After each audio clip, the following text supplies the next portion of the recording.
students, today I am going to explain atoms. So what is atom? Atoms are the basic building blocks of the matter.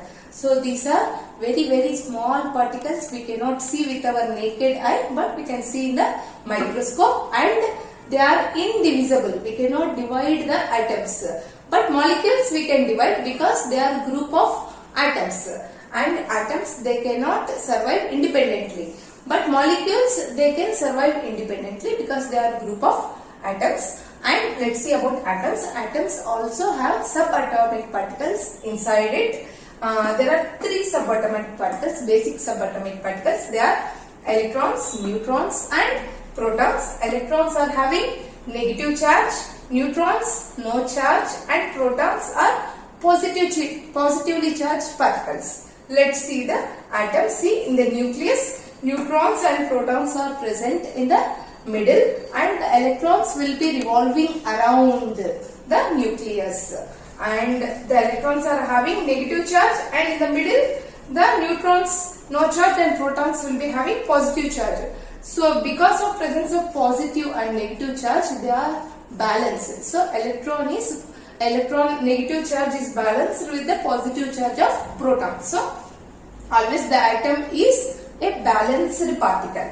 So next, and in the middle, if we see the nucleus, neutrons and protons will be there, and they will be in the nucleus constituting this atomic mass, and the electrons will be revolving around the nucleus. Like in the solar system, the planets will be revolving around the sun, and the electrons will be having very negligible mass, very low mass, and electrons will be revolving in shells.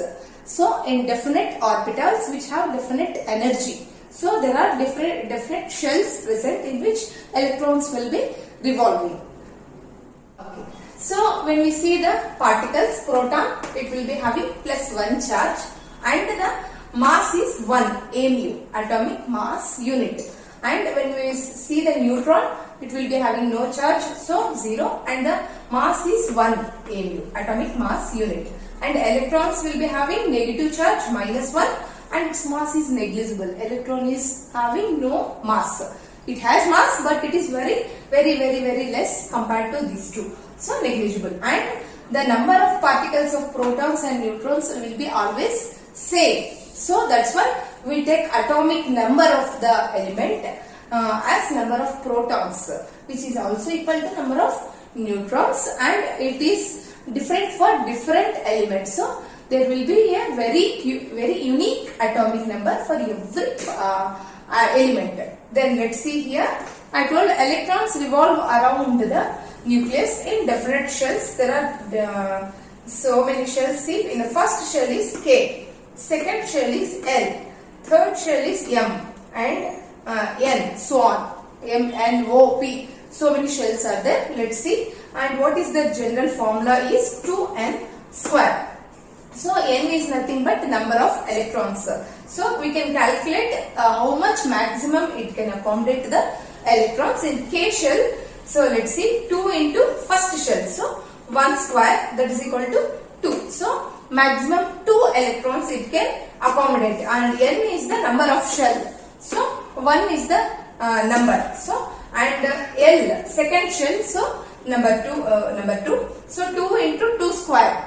2 square is 4. So 2 into 4, 8. So it can accommodate 8 electrons. And M shell, it can accommodate 18 electrons. And N shell, it can accommodate 32 electrons. We can calculate it by the formula, general formula 2n square.